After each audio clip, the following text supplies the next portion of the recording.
hukumnya, tapi kalau bahasa seharinya pembelaan. Nah, dalam konteks pledoi ini adalah merupakan rangkaian dari kesimpulan para saksi-saksi dan bukti-bukti yang selama ini yang kita lihat di televisi selama 27 kali sidang sampai 26 kali sidang, nanti dirangkumkan dalam suatu pledoi. Pledoi itu ada dua. Pertama, pledoi itu diberikan kesempatan kepada kuasa hukumnya, yang kedua kepada terdakwa. Tetapi bisa juga terkadang terdakwa tidak mau mengajukan pledoi, jadi dia diberikan kepada kuasa hukum.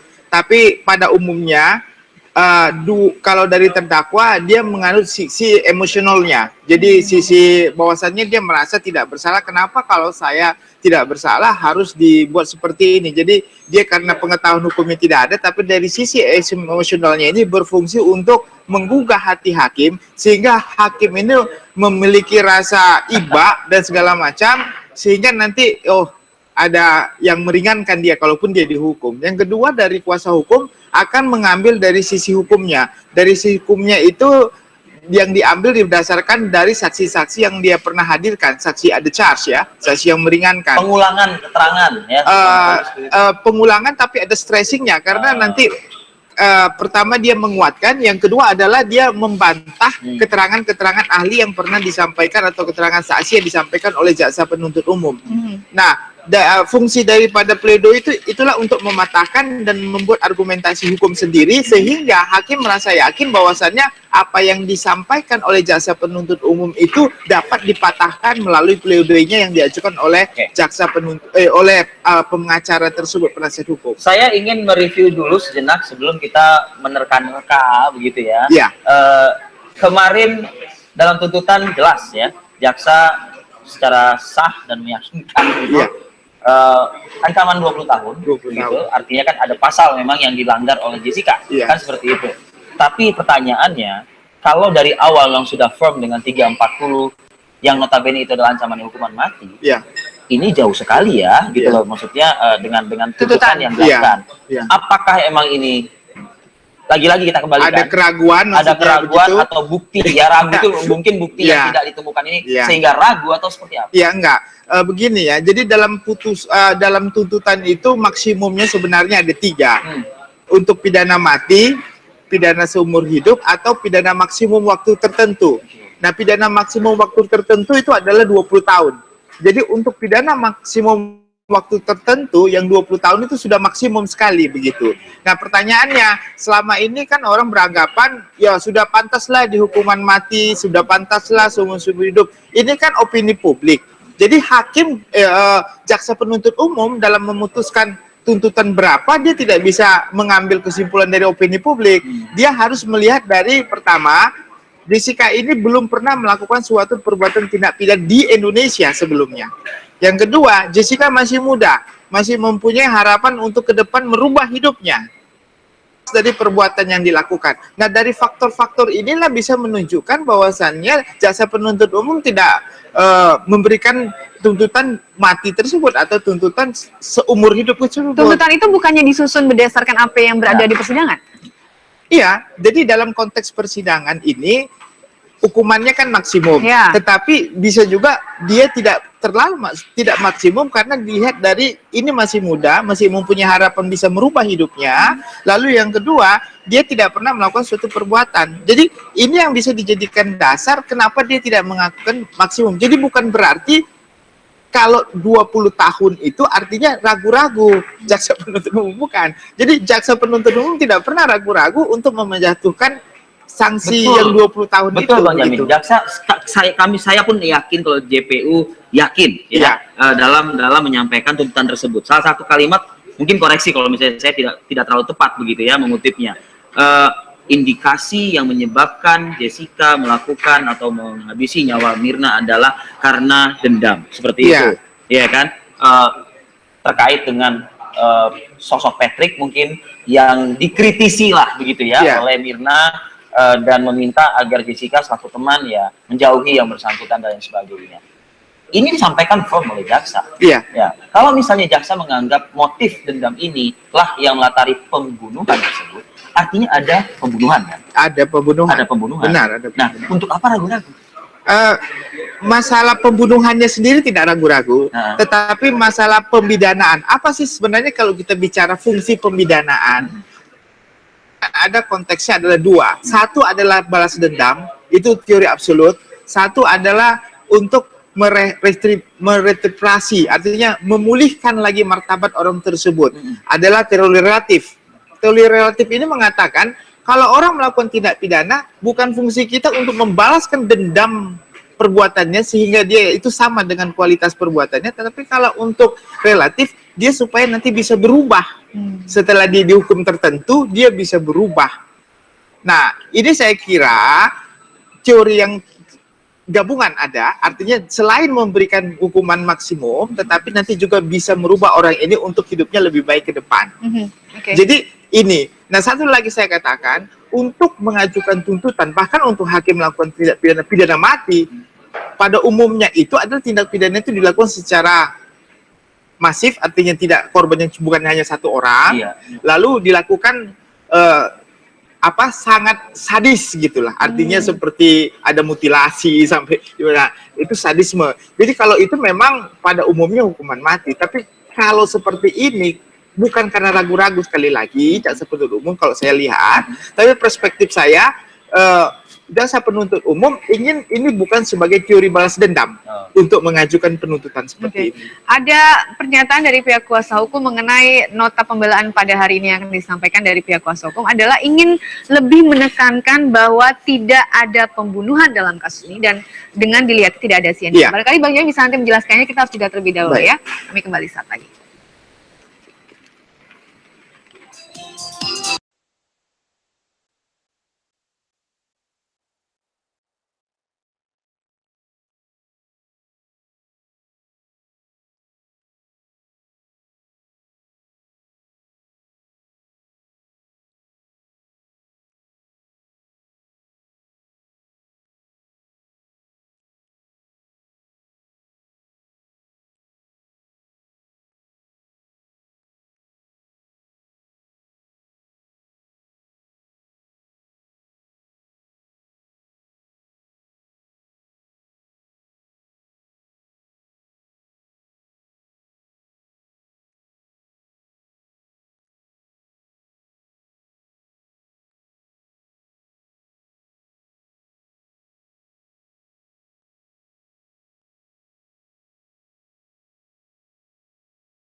akan kembali digelar di Pengadilan Negeri Jakarta Pusat. Dan bagaimana persiapan di sana pagi ini, kita bergabung dengan Mirna Febrina. Silakan Mirna.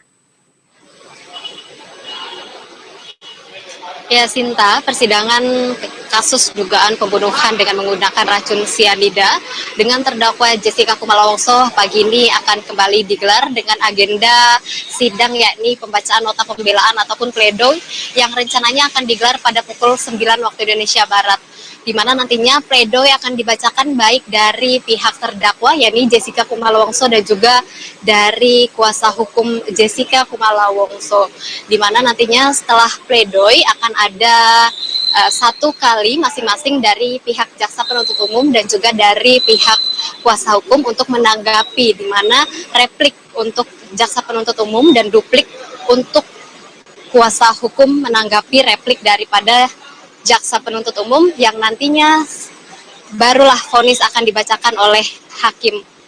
Di mana kita ketahui setiap persidangan Jessica jarang sekali berkomentar mengenai saksi-saksi yang dihadirkan, dan juga pada saat memberikan keterangan Jessica kerap kali tidak menjawab ataupun menjawab dengan tidak ingat.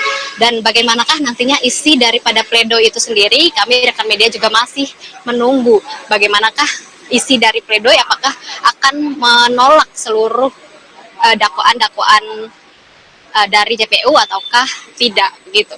Jika sebelumnya jaksa penuntut umum ini telah membacakan tuntutan selama 20 tahun penjara untuk Jessica Kumala Wongso, dan tuntutan ini pun menimbulkan banyak tanggapan baik dari pihak keluarga Mirna maupun dari pihak kuasa hukum, di mana keluarga dari Mirna Wayan Salihin ini menuntut Jessica untuk dihukum seumur hidup ataupun hukuman maksimal atas pelanggaran pasal 340 yakni pembunuhan berencana. Keluarga bahkan sempat mendatangi Kejaksaan Agung untuk melakukan ataupun menyampaikan kekecewaannya terhadap tuntutan jaksa penuntut umum. Sedangkan kuasa hukum menganggap bahwa Jessica ini tidak berhak sama sekali dihukum penjara 20 tahun, bahkan tidak berhak untuk dihukum penjara selama 1 hari, dan menganggap jaksa penuntut ini tidak pede atas tuntutannya karena tuntutan 20 tahun itu merupakan bukan tuntutan maksimal untuk pelanggaran pasal 340. Dan ya, selain itu nantinya sebelum vonis akan ada 1 kali lagi kesempatan baik dari pihak JPU dan kuasa hukum. Sementara Sinta atas laporan dari PN Pusat. Baik, Mira Febriana dari Pengadilan Negeri Jakarta Pusat. Dan demikian kabar terkini. Anda dapat menyaksikan Apa Kabar Indonesia Pagi sesaat lagi. Sampai jumpa.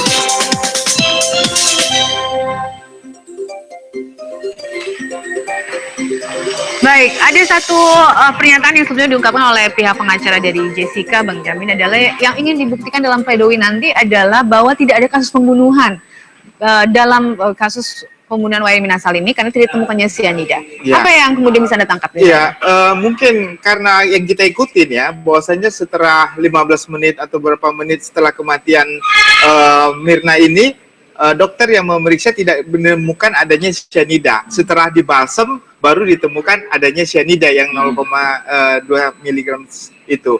Nah, ini yang menjadi stressing point daripada penasihat hukum, bahwasanya kapan suatu orang tersebut dikatakan diracun, ya 15 menit sekalian waktu diperiksa tidak ada racun, berarti membuktikan pada saat itu memang dia tidak mati karena sianida. Nah, itu stressing point yang saya lihat dari Pak Oto. Yang kedua, dia ingin mengatakan bahwasannya tidak ada nyata-nyata Jessica memasukkan racun ke dalam minuman tersebut melalui CCTV yang selama ini yang dipertontonkan dan melalui ahli-ahli hanya menduga ada pergerakan tangan melalui ahli-ahli Ada gerakan yang mencurigakan saja.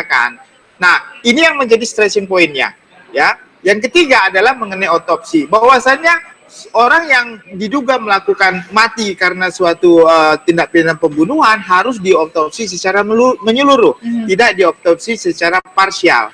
Jadi kalau dilakukan hanya otopsi secara parsial, tidak ditemukan adanya racun secara menyeluruh sampai ke batang otak. Itu yang di pernyataannya. Jadi ini yang menjadi stressing kekuatan bagi seorang penasihat hukum dalam kasus Jessica ini untuk meyakinkan hakim bahwasannya pertama, matinya daripada Jessica itu bukan disebabkan cyanida. Yang kedua, matinya si Mirna, matinya Mirna ini bukan karena cyanida. Kedua, matinya Mirna bukan dibunuh oleh Jessica. Karena tidak ada bukti-bukti yang memang meyakinkan. Tetapi ini kan ceritanya Bang Oto sebagai penasihat hukum, kan begitu kan? Nah, pertanyaannya, apakah cerita ini yang ada rangkaian kegiatan lain, contohnya, kenapa seorang Mirna mati? Apa karena sakit jantung? Apakah karena ada suatu racun yang memang sudah dibawanya yang bekerja 6 jam kemudian sebelum ada dia di situ, yang sudah dimasukkan di sana? Nah, sebenarnya inilah yang menjadi harus bahan pertimbangan bagi penasihat hukum untuk membuat cerita sendiri. Artinya membuat rangkaian sendiri dan mencari fakta sendiri.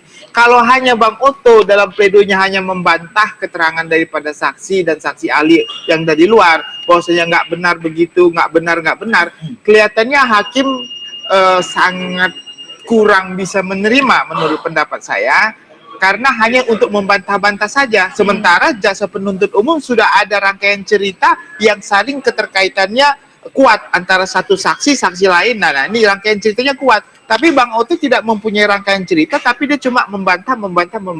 Oke. Nah, inilah yang menjadi kelemahan suatu pembelaan, kalau hanya fungsinya cuma membantah-bantah, tapi dia tidak punya jalan cerita sendiri kenapa mati orang tersebut. Jadi Bang Jamin memberikan kisi-kisi lah pagi ini, kurang lebih gitu. Saya kira bukan kisi-kisi, karena pledoinya sudah ada pastinya.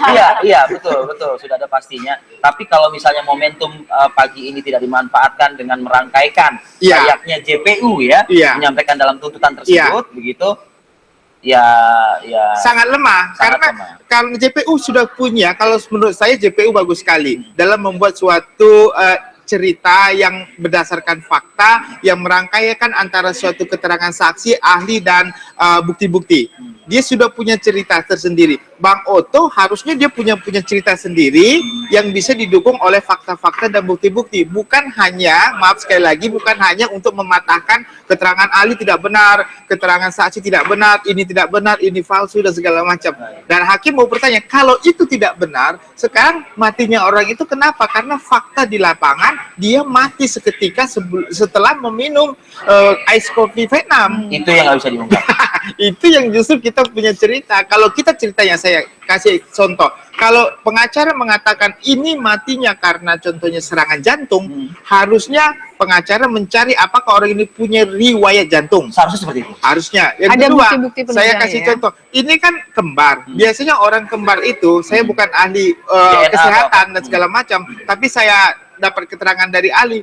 Kalau orang kembar waktu dilahirkan jantungnya kan satu dibagi dua, berarti ada kelemahan begitu. Orang kembar itu rentan terhadap penyakit dibandingkan orang yang cuma satu. Nah, ide-ide seperti itu bisa dimanfaatkan oleh penasihat hukum.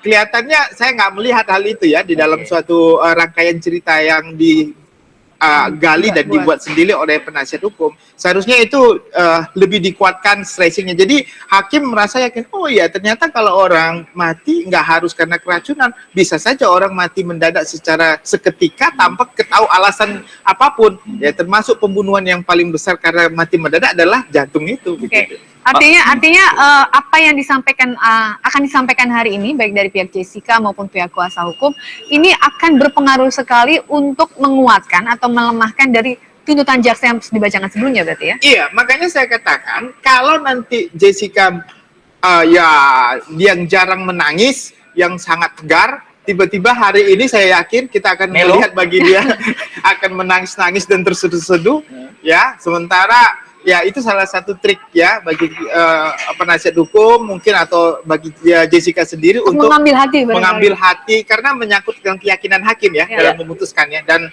penasihat hukum mengeluarkan semua ilmu hukumnya berdasarkan bukti-buktinya, satu untuk mematahkan, yang kedua saya harapkan dia punya cerita sendiri. Tapi kalau dia nggak punya cerita sendiri, saya kira kelihatannya agak sulit ya untuk meyakinkan hakim.